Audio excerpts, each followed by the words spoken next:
Welcome back muli mga kaibigan sa bagong muling mga balita na ating mapapakinggan at mapapanood dito sa channel ng Bayan, ang Bayang Pinas. Dito, ating matutunghayan ang mga bagay na nangyayari sa ating bansa, partikular na umano sa loob na mismo ng gobyerno at lalong-lalo na dito sa kasalukuyang administrasyon. Ngunit bago ang lahat, kung bago ka pa lamang sa ating channel ay siguraduhin mong ikaw ay mag-subscribe, pindutin ang notification bell at syempre piliin na rin ang all upang lagi kang maging updated sa mga balitang bago, totoo at walang bias. Syempre mga kaibigan at kung mga ating mga solid viewers naman dyan ay maraming salamat naman po sa inyong walang sawang pagsuporta. At huwag din pong kalimutang magpakita ng suporta sa ating channel sa pamamagitan ng pag-like at pag-share sa ating mga videos. At syempre mga kaibigan, kung meron ka naman pong hinaing at opinyon, ang ating comment section ay bukas para sa inyong mga opinyon at mga hinaing at kung ano po ang nais nyong sabihin sa ating mga gobyerno upang mabasa na ito. Heto na nga mga kaibigan, atin nang panoorin at pakinggan ang balitang ito.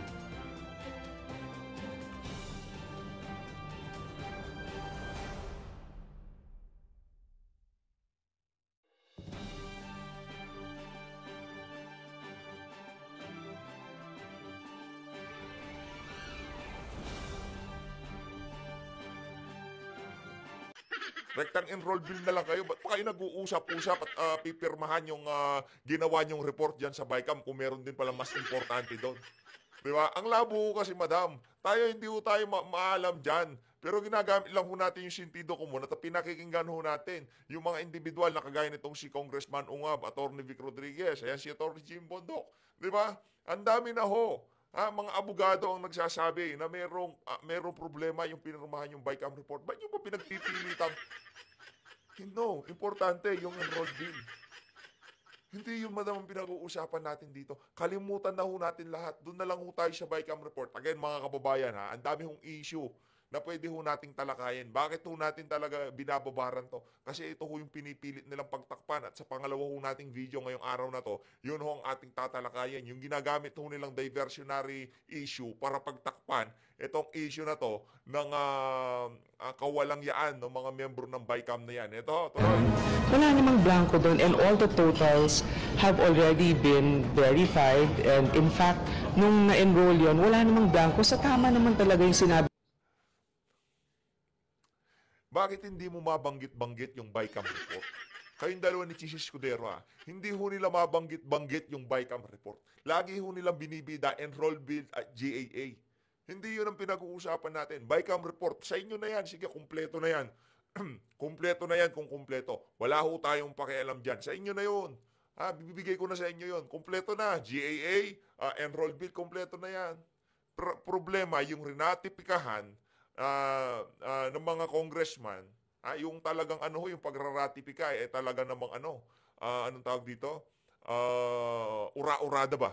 'Di ba? Alas 6 pasado ng hapon, ng gabi, ipinadala yung soft copy sa mga mambabatas.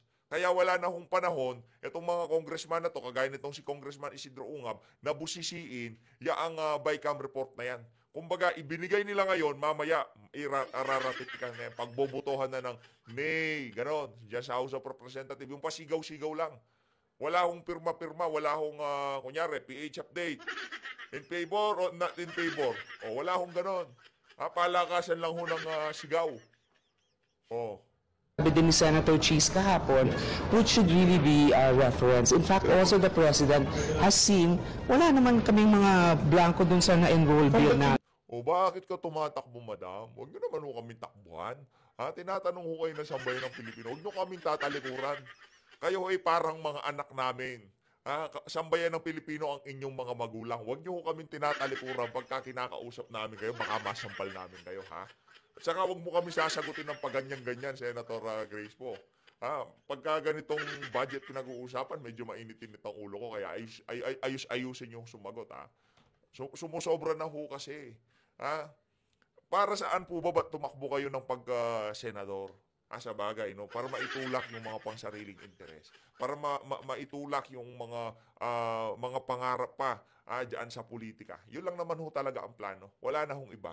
Eto, rekta ho tayo dito sa ating mga naggagandahan. Maganda na, naggagandahan pa. Ito ho talaga, mga balagbag to. Ika nga, itong si Ma'am Shas at itong si Ma'am Joey. Madam, banatan nyo na ho itong mga walang yang to. Ito, malakas bumanat to mga to eh. Kagigising ko lang. Gusto ko lang sabihin na huwag kayong a-attend ng January 31 rally. Yo! Alam mo, sobra nilang Oo. deceitful. Sobra nilang deceitful, as in. January 31 rally is Mga a ano pro-Martin talaga yan? Romualdez rally. Tingnan niyo yung statement nila. Kahit isang issue about Martin Romualdez, wala silang Wali. Wale. Huwag aaten ng 31 rally, January 31 rally. Naku, ano yan? Lolokohin ho kayo ng mga yan. Sino bang organizer niyan? Si Trilly Lane. Nakakita rin ho tayo ng ano dyan eh, ng material dyan eh. Ika nga, mamaya ho, panoorin ho na, pag-usapan ho natin yung January 31 na rally na yan. Pero ngayon, sila Ma'am Shas. Talaga? Oo. Di ba yun lahat? Di ba yun sa akin? Di ba yung lahat ng dilawan na lahat ng dilawan na social media, yung impact leadership, yung Pilipinas Today, mga dilaw yan eh. Pro-Martin. Literal na mga dilaw yan. Matagal ko na hong inaano yan, January pa lang last year, yung Pilipinas Today. Marami ho yan. Marami ho yan. Mga iba't ibang page. Merong Ilocano Today, merong Bisaya Today. Isa lang ho ang nagmamanage sa mga page na yan. Noong una, binabanatan ho ng mga yan. Walang humpay. Confidential pa ni VP Sara, dati Pangulong Rodrigo Duterte. Past administration, binabanatan ng mga page na yan. Kaya tambalus-lusulat yung mga page na yan. Sila ho nagmamando niyan. Sila tumitimon dyan. Kaya kung ano man lumalabas dyan, talagang yung pinambabayad sa mga moderator, sa mga editor, o kung sino man, malamang sa malamang, galing ho yan sa kaban ng sambayanan. Kaya, wag ho kayong magpabudol dyan sa mga impact leadership na yan. Naku, yan yung mga, yung BBM youth. Naku po, ano ho yung mga yan, yung mga page niya, yan ho yung mga panggulo sa social media. Yan dapat ang mga binaban. Yan ho dapat ang mga rini-report. Ayun. So wag kayong, do not be deceived. It is, Correct. ngayon di ba nga, ang gagawin nila, yun ang gusto ni Martin, kailangan parehong pahinain si Bongbong at si Sara. Kaya kita mo, di ba, ano nakalagay dun sa ano nila? Alice, Sara Alice, wait. Di ba ang issue? Bilyon-bilyon na tapos si Sara yung paalisin. It is a deception. Huwag kayo nga sabihin nyo dyan, yan ay pro-Martin Romualdez na rally. Galit kayo sa sa BICAM, nandiyan kasama yung akbayan. Chinek ko ang journal ng botohan ng BICAM report sa Congress. Kasi di ba pagbobotohan yun sa Congress, yung final report. Dahil wala kumalma. Wala umalma sa kanila. Tapos nandyan siya sa rally, yung akbayan. Nasaan sila Congress Huwag kayong maniniwala dyan. Do not be deceived. January 30, that is already the political base of Martin Romualdez. Kasi walang political base si Martin Romualdez. Baka nga ang mangyari sa 2028, baka nga mangyari sa 2028, Martin Romualdez president, Risa vice president. Baka ganyan ang ano niyan. Oo, talagang. Itong si Ma'am Shas, talagang yung pagtanaw niya sa hinaharap ng politika sa ating bansa, ibang-iba ho di ba? Ganyan ho. Ganyan ho mga kababayan, di ho yung nag-iisip ng 1 year, 2 year, 3 years ho kagad. Ganyan kalupit yang si Ma'am Shas at yan si Ma'am Joey. Sabagay, malulupit naman lahat ng pinapalaw natin. Third floor, si Ma'am Joey, sino pa ba? Si Cap, magaling yan, yung mga banateros. Malulupit naman ho talaga si Atty. Trixie, magaling din ho yan. Mamaya, pakinggan ho natin yung mga punto de vista nitong si Atty. Trixie. Tingnan nyo, di ba walang, di ba? Di ba, mga bets? Basahin ninyo yung statement, pumunta kayo dun sa ni Shell. Kababasa ko lang sa ni Cathy Binag tapos naloka nga ako. Bakit Martin, Marcos budget pahirap, tapos Sara alis? Bakit Naku po, bakit gano'n? Bakit Marcos budget pahirap? Ang nag-promotor naman sa kabalbalan na yan, galing sa House of Representatives. Sabagay, hindi naman sila ho yan. Silang lahat yan, wag ko kayo magpala. Dalawa lang yung tinutugis ninyo. Tapos binasa ko yung long Tapos may statement. ano pa, may event pa si Trillanes on the same day, same venue. Oh, si. Wala yan. Oh. Di ba? Nakita ninyo, basahin nyo, hanapin mo yung pangalan dyan ni Martin Romualdez. Wala. Kasi yan na ang base ni Martin Romualdez. Kailangan niya ng political base. Oh. Ipag-isip-isip. Sa ano ni Shelo? Sa page ni Shelo Magno? Tingnan mo si Cathy Binay, ni-repost niya yung ano ni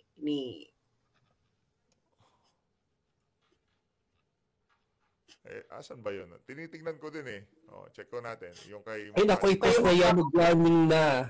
Nako, yung si Ma'am Cathy B, napakabait ho niyan. Sa totoo lang. Bait. Mabait ho. Mabait yung alin na yan. Huwag kayo, i-warning nyo na yan sa lahat. Huwag kayo dahil pro Martin Romualdez yan. Sige pa, be. Oo, ang obvious na, ang obvious. Obvious. Ano, Sige, be. Sige pa, be. Asan na? Sige pa, Hinahanap ko be. din eh. Ito yun. Ito, Marcos Duterte. Mamaya ito. Sige po, madam. Yan. Yan. Tinan mo, basahin mo yung ano. Yan. Basahin mo. Tinan mo, hanapin mo yung pangalan. Marcos Tinan mo. Duterte managot, Marcos budget pahirap, Sara alis dyan. Bonus ng Pilipino Konsyerto ng Bayan, Clergy and Citizens for Good Governance. Ay, may pare. Kay ano ho talaga to, kay tambalus-lus ho itong mga kababayan. Talagang huwag kayo Tinan mo, matindi. Seymour. Tinan mo, hanapin mo dyan si Martin Romualdez. Clergy and Citizen for Good Governance, 31 January 2025. The Clergy and Citizen for Good Governance rejects corruption in all forms. We demand accountability from the Marcos, Dutertes, and our Congress. Congress na dapat accountability from the President, the Vice President, and our... Dapat gano'n. Diba? Correct. Dapat ganun nga yung sinabi nito. Dapat binanggit din niya si Marcos, si Tambaluslos at itong si ang tawag dito kay Chis Escudero. Dapat lahatin natin yung mga leader, yung mga underlings lang, mautusan lang naman nila yan eh. Di ba? We reject the 2025 national budget because it promotes the interest of politicians and betrays the welfare of the Filipino. It was designed to weaken our institution, promote patronage politics, and reinforce the unjust status quo. It defunded PhilHealth to force Filipinos to beg for financial medical assistance from politicians. It slashed the budgets of the 4Ps project in favor of Ayuda politics. It undermined education by reducing the budget for hiring and training of teachers and the computerization program. In the process, it violated the Philippine Constitution that mandates the primacy of education in favor of pork barrel under the guise of Critic Public Works Project. The budget for public transportation was reduced and the AFP modernization program was deprioritized. Priority infrastructure projects were defunded. Okay, blah, blah, blah, blah. To this end, we demand the following. We call on the Supreme Court to rule on the constitutionality of the General Appropriations Act of 2025. We call for Congress to repeal the General Appropriations Act. We call on Congress to enact anti-political dynasty. We call for genuine transparency. We call on the release of the names of the supposed beneficiaries. Our stand includes call to adjust the corrupt practices. We call on Congress to rid of government inept and corrupt politicians like Sara Duterte by impeaching her. Oh, so it's impeach Sara. Narali. Sara nga. Kunwari lang. We demand Secretary Teodoro to disclose the result of the military's investigation of 2 military aides who ended up in possession of the 125 million confidential fund of the Vice President Duterte. Oh, bakit yung call to action para kay Sara? Exactly. Kasi yung karamihan dyan, meron yun, halimbawa, kasi tine-check ko nga yung mga funders ng yung mga nilista dyan. Yung kaya natin to, P8, yung kaya natin to, that is a recipient of USAID and National Endowment for Democracy. Ang dami ko pa nakita dyan na recipient ng USAID. Huwag kayo dyan, kasi ang gagawin yan, alam nilang kaunti sila, sinakyan nila tong issue dahil ito ay across political lines. Ngayon, takutan kayo dyan, pero ang isisigaw, impeach Sara para magmukha sa para magbuka sa sa picture, madami. Ganyan ang ugali ng mga yan. Alam Yun, mga kababayan, yan ang kaibahan ng ginawang rally ng mga kababayan nating INC at yung pangluloko na yan, itong sila Shell Magno. Yung sa INC, hindi pa nag-uumpisa, pwede kayong dumalo, pero dito lang tayo sa issue na to. Hindi yung babagsakan talaga, impeachment eh. Tapos paninira sa administrasyon. Para sinong bumango? Sino? Si Tambaluslos, ganon? Ito sigurado kung sinabi noong Tambiolo na noong nasa gabinete itong si Attorney Vic, pagka umalis si Vic diyan, kalahati ng problema mawawala. Dito sigurado tayo. Pagka nawala si Tambaluslos, sa bagay amo niya ho yun, no? Pagka nawala si Tambaluslos dito sa eksena na to, ganun pa rin ho. Kasi bangag nga pala, sorry, nakalimutan ko, bangag nga din ho pala yung presidente natin, no? Kaya kahit na anong gawin natin, kahit sinong ihalal niya dyan, lolokohin lang siya, o yung asawa niya nagpapatakbo sa Pilipinas, kaya ganun pa rin ho mangyayari. Kahit sinong maupo dyan sa House of Representatives, sa Senado, dahil wala hindi nga marunong magpresidente, ika nga ni VP Sara, ganito't ganito rin ho kahihinat na ng ating bansa. Ang pinaka lang ho talaga, ang kumbaga saving grace, maging presidente itong si VP Sara. Yun lang ho. Yun lang ho yung senaryo na nakikita ko na panalo ang sambayan ng Pilipino. Yun lang ho. Dito sa 2025, ang nakikita nating panalo ang senaryo. Pagka nanalo yan sila Attorney Vic, yan sila Pastor Apollo Kibuloy, yan sila Kong Marcoleta, si Attorney Jimmy Bondok, yan ang natin, yan ang saving grace natin pagka napanalo natin yan. Pero pagka yan, wala tayong napanalo sa ako, yari tayo. Wala na ho mga kababayan, ang paghahasik ng dilim nitong mga walang yan na to, talagang magdidire-diretso ho. Kaya, ayusin ho natin yung mga kandidato ho natin, talagang ikampanya ho natin sa inyong mga kamag-anak, please naman. Nakikiusap po ako sa inyo. Ako na hong nakikiusap para ikampanya nyo itong ating mga kandidato. Kasi siya na ho kayo, ang ingay dito sa harap na. po yan. Kaya ako, na ako sabi ko, ay bakit itong si Shelo wala itong binabanggit about heavy luggage, bakit ang banat niya kay Martin Romualdez very light. Light lang. Diba? Wala yan. That is, yan, na kayo, do not be deceived. Kasi bakit wala kang Martin Romualdez na nabanggit? Siya ang nasa behind yan. Ba't hindi mo mabanggit yung mga bycam na dilaw? Di ba may mga dilaw na nasa bycam? Isa-isayin natin yan. Si Stella Kimbo, ba't hindi nyo mabanggit? Wala yan. Maganda ng mga punto ni Ma'am Sas. Hindi nyo masabi-sabi, no? Wala yan. Dinideceive lang kayo niyan para magbukas. Pagkatapos, gusto bang pakiusap, tapos ang call to action for Congress to act to impeach corrupt officers like Sara Duterte. Bakit si Sara, billion yung inaward ng House of Representatives sa sarili nila? Wala yan. Alam nyo na, di ba? So, puntahan nyo yung wall ngayon ni Shelo Magno. Bakit ayaw yung paalisin si Martin Romualdez? Ba't ayaw yung singilin si Martin Romualdez sa heavy luggage? Yun, meron ng decision yun sa Delaware. Puntahan nyo ngayon, now na. Gago, no? Ginagago tayo. Alam mo, ito yung sakit ng dilawan Ang galing nilang mga ang galing mong gago. Ang galing mong gamit din. Kakalok yung politika natin. Naku, hindi na, na yan, tagal na yan. Ano pa, anti-Duterte rally to, hiding as a budget rally. Oo. Para magmukha silang madami. Kasi, pampadami yung anti-budget. Nag-guess yun na. Hindi naman yan anti-budget ng umpisa eh. Kasi di ba ginawa yan para tapatan yung INC? Kaya nga may mga pare Hindi nila matanggap ng mga pare na yung mga INC kaya maghatak ng followers sila na gano'ng kadami. Yung mga pare, yung mga Katoliko, wala. ganun talaga maglaro yung mga dilaw. Kasi Bongbong Marcos, dilaw man niya. Kaya ginamit niya si Sara. Parang inuto niya lang si Sara din para dumami yung supporters niya. Ulul.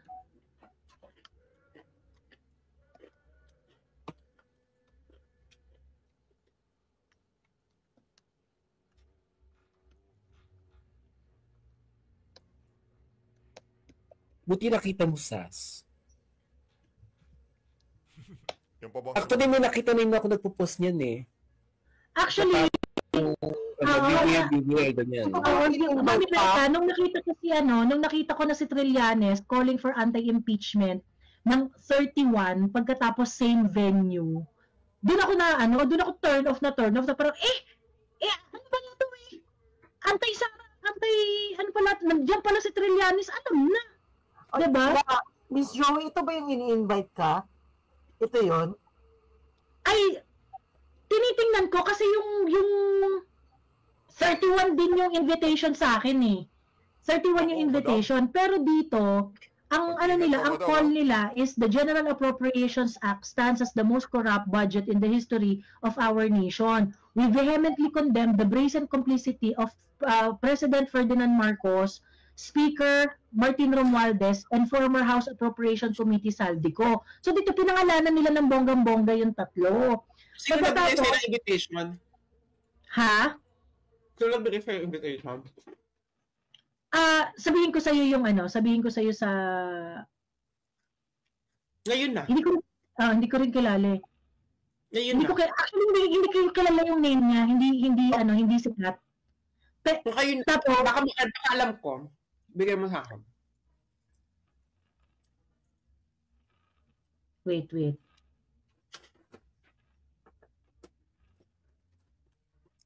Kay Guanzon daw pala yung binabasa mo. Kay Guanzon.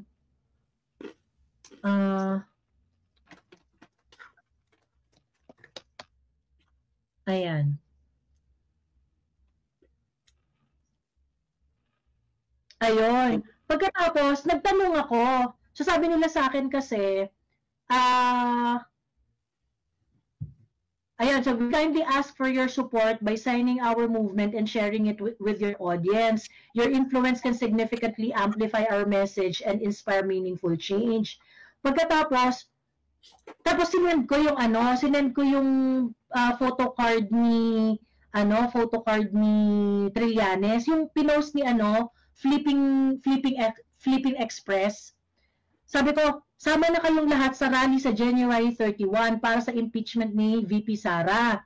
We are inviting everyone to join the multi-sectoral rally para sa impeachment ni Sara on 31, 9 a.m. at the People's Power Monument. Panimula pa lang ito. Let our voices be heard. Tapos tinanong ko, is this true? Sabi ko gano'n. Tapos nagsumagot sila. Sabi niya, yes, it's true. But the rally I mentioned is calling for action against 2025 GAA and asking Speaker FMR, BBM, and Saldico to take responsibility. There are several rallies scheduled for that day. Mukhang ini-scam ka nung kausap mo. Alam mo gagawin nila yan? Ang gagawin nila yan, padadamihin nila yung tao. Tapos, ipopronta nila sa international press, o ito, anti-impeachment Sara. Ganyan yan, dahil. Oo. Sabi ko, you allowed it to be done on the same day and same venue? Sabi ko, so Trillanes is one of the organizers of the 31 rally. Sabi niya, no po, he is organizing a separate rally. But it is on the same day. Sabi ko gano'n. Sabi nila, yes. You allowed it to be done on the same day and same venue? Parang too much of a sabi ko, you should not allow this event to be tainted by anti-Sara calls if you are serious. Yun sabi ko. Too much of a coincidence na, Miss Joey, na yung rally ni Trilly is on the same day, same venue. Tapos meron namang another rally for the budget, di ba?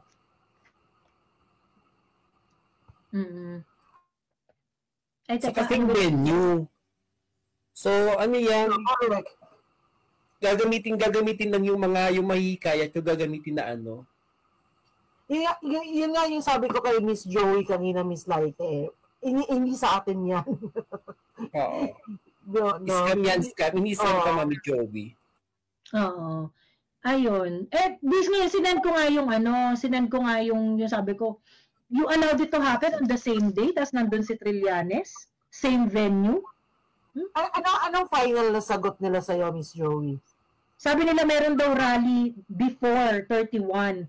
Mag-organize din daw sila ng rally, separate rally before 31. So, papaalisin nila kayo? Pero ang tagal niya nag-reply na after. Ang tagal na nag-reply sa akin after. Pero kasi sinabi ko nga, you should not allow this event to be tainted with anti-Sara calls if you're serious. Sabi ko gano'n. So, don't worry, ma'am, we'll hold a rally before January 31, separating from those involved with anti-Sara.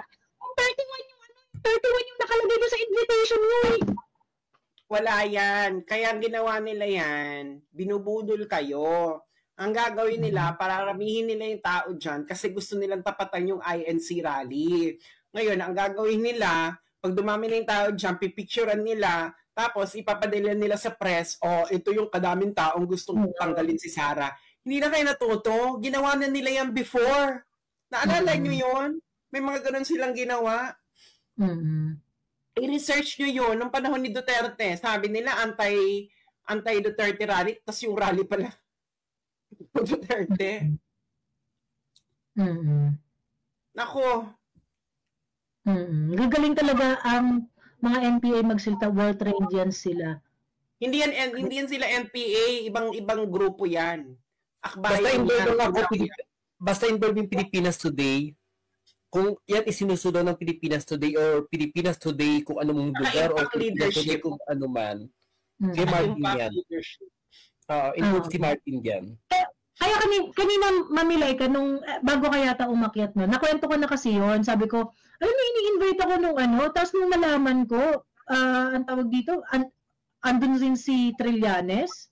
Sabi ko, for that reason, anong tangin, hindi na tago pupuntahan na doon si Trillanes eh. Diba, I'm rallying behind Trillanes? Ew.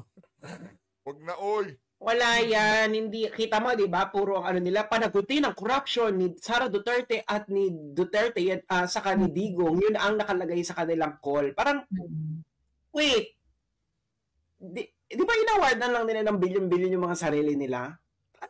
Corruption. Ito malinaw na malinaw si Martin, may malinaw na heavy luggage issue na sa Delaware. Hindi nyo mabanggit. Huwag kayong maniniwala.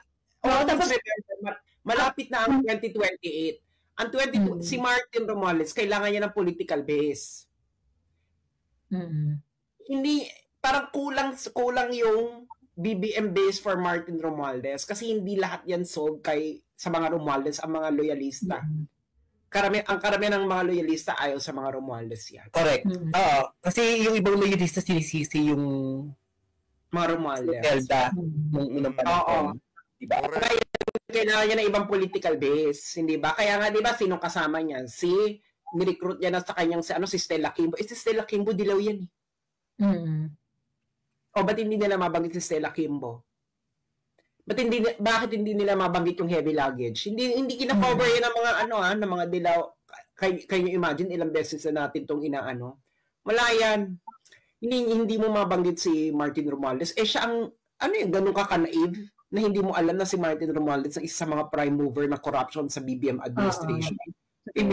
Kung hindi mo alam, bakit ka makikijoin dyan? Yo! Ayan. Ito, dapat tanong din natin yan kay Senator Senator Grace po eh. Madam, din ba alam yon? Ang prime mover ng corruption dito sa administrasyon na to walang iba yung kasama nyo dyan sa Bicam, Tambalustos. Tapos pinagtatanggol mo pa. Mahiya naman ho kayo. Baka yan si Grace po makita natin dyan sa rally ni Trililing. Wala yan. Ibas natin. It's not really an anti-budget call. It's not really an anti-budget. The call to action is to impeach Inday. Yes. Oo. Yun ang call to action nila. It's an impeachment it's an impeach Inday rally. Ang ginawa lang nila, hiding behind the national budget issue. Ang ginawa lang nila, alam nila hindi nila kaya mapantayan yung INC rally. So ngayon, humanap sila ng ibang issues na pwedeng may mga taong makijoin. Kasi nga, ganyan ang pag-organize mo ng rally. Ang gagawin mo, papadamihin mo yung issue. Kunwari. Correct. Tapos biglang magugulat ka nila, bakit ibagsak ang gobyerno? Ganon yun mga bets ang mag-organize ng rally. Diyos ko, dahil lumaki ako sa Mendiola, no?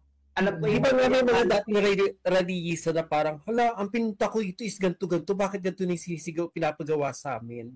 Yes. Ngayon, wala ka na magagawa kasi na-picturean na nila, mapapadala na nila sa international media, papalabasin nila, ito ganito karami ang gusto pa-impeach kay Inday.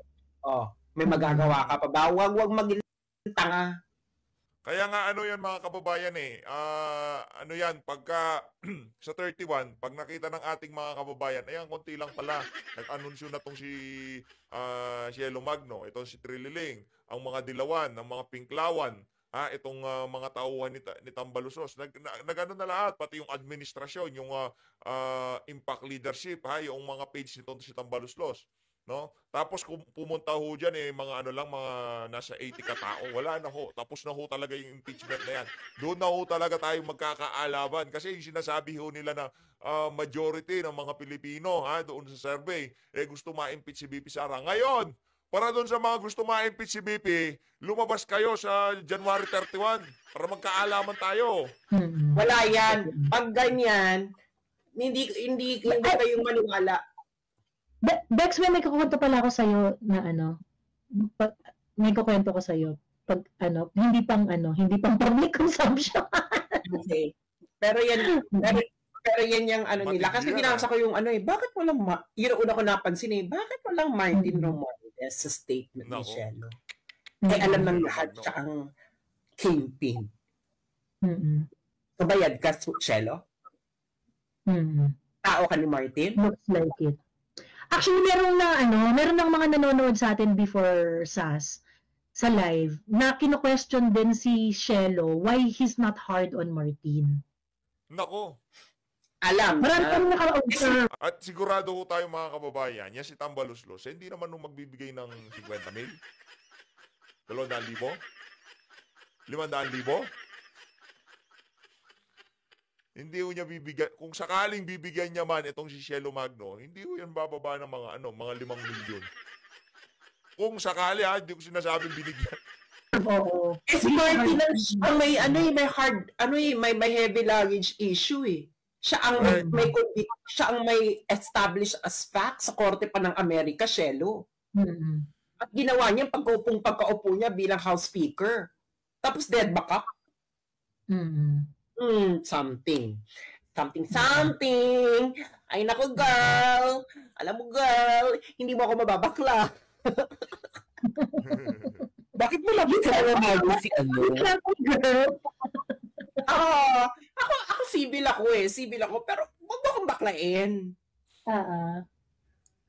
Kakaloka, diba? malapit na mga Magno si Tambi. O yung mga may apelyidong Magno dyan, dapat tumapit na kay Tambi.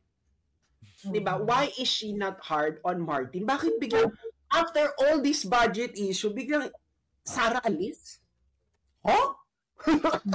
Ano kinalaman ng budget kay Sara?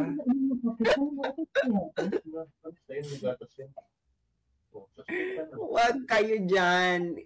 Girl. I know, Cielo. You were still okay with me, but girl. Baka yung argument naman nila nito is yung INC daw ginamit na para mahikayat ng mga BBM supporters kasi sabi in support of the president. Talaga naman in support of the president yung nila in support of the statement of the president. Hindi pa-impeach si Sara. Tapos ginamit na ng mga BBM supporters na in support daw ng president, yung ganun. So, nagpuntahan din sila doon. Pero pagdating nga doon,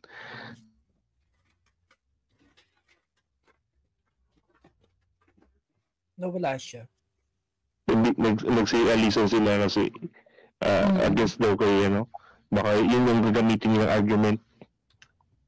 Oo. Si Heidi Mendoza din daw is not hard enough on Martinia.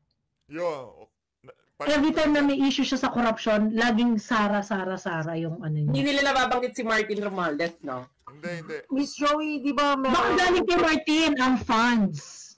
Di ba may content, Miss Joey? Ang rally. May content before na yung kumakain sila ng junk food, dalawa ni Shelo Magno. Oo. Pertaining to Mary Grace Piato. So, doon nga sila kinana ko nga sila kinanado sa TikTok. So, Sara na naman, di ba? Pero they never made a content or a post na pertaining to Martin. Or mas malala yun. Sinasabi lang ni Shelo, Martin, asa na yung listahan ng mga, ng mga receivers ng AKAP? Bakit ganoon? Bakit patanong? Bakit hindi mo sabihin ninakaw mo na naman, Martin? Bakit hindi kasing heavy nung, yung mga korupsyon sa confidential fund, di ba? Yung mga gano'n. Gano'n. Oo.